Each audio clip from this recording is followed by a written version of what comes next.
ఈరోజు తెలంగాణ రాష్ట్ర వ్యాప్తంగా బీసీ శ్రేణులు ఇచ్చినటువంటి పిలుపు మేరకు అన్ని బీసీ సంఘాలు, అన్ని సామాజిక సంఘాలు, అన్ని బీసీ ఎస్సీ ఎస్టీ మైనారిటీ సంఘాలుతో పాటు అన్ని రాజకీయ వర్గాలు, రాజకీయ పార్టీలు కూడా ఈ యొక్క బీసీల రిజర్వేషన్ల పోరాటానికి మద్దతుగా ఈరోజు బంద్ను స్వచ్ఛందంగా పాటిస్తున్నాయి.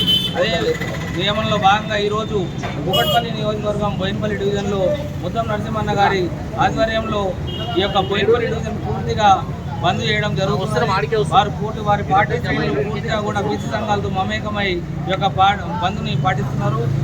ముఖ్యంగా ఈరోజు బంద్ పాటించడానికి కారణం ఏదైతే కాంగ్రెస్ పార్టీ ఎన్నికలకు ముందు 42% రిజర్వేషన్లను ఇస్తామని కామారెడ్డిలో బీసీ డిక్లరేషన్ చేసిందో ఆ యొక్క రిజర్వేషన్లని సక్రమ పద్ధతిలో చేయాలని దిశగా పయనించకుండా జీవోలు ఇస్తాము లేకుంటే అమెండ్మెంట్లు చేస్తామని చెప్పి చేయడమే కానీ స్వచ్ఛందంగా అన్ని పార్టీలని అఖిలపక్ష భేటీ పెట్టి అఖిలపక్షం ద్వారా తీర్మానం చేసి ఏదైతే కేంద్ర ప్రభుత్వం ఉన్నదో కేంద్ర ప్రభుత్వం మెడలు వంచే విధంగా వెళ్లాల్సింది పోయి జీవోలు ఇస్తామని చెప్పి ఒక బలం లేని జీవోని ఇవ్వడం ద్వారా హైకోర్టులో స్టే ఇవ్వడం ద్వారా ఏదైతే బీసీలు గత 2 సంవత్సరాలుగా మా యొక్క రిజర్వేషన్లు పెరుగుతాయి, మా యొక్క రాజకీయ వాటా పెరుగుతుంది, 42% రిజర్వేషన్ వస్తే మా యొక్క గ్రామస్థాయిన సర్పంచులు, ఎంపీటీసీలు, జెడ్పీటీసీలు పెరుగుతారని ఆశతో ఉండే ఆ యొక్క ఆశలపైన నీరుతో హైకోర్టు చేయడం వల్ల చాలా నిస్పృహలతో పోవడం జరిగింది.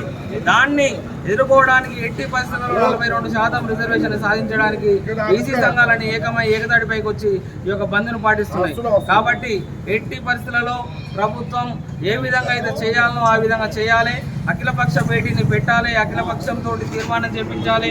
అఖిలపక్ష తీర్మానాన్ని కేంద్ర ప్రభుత్వంలో ఉన్నటువంటి బీజేపీని ఇక్కడ ఉన్నటువంటి ఎమ్మెల్యేలను, ఎంపీలని బలవంతంగా ఆయన కూర్చోబెట్టడానికి తీసుకొని పోయి అక్కడ మోడీని నిలదీసి ఏదైతే చట్టం సవరణ చేసి ఇప్పటివరకు ఎన్నోసార్లు చట్ట సవరణ జరిగింది, రాజ్యాంగం సవరణ జరిగింది.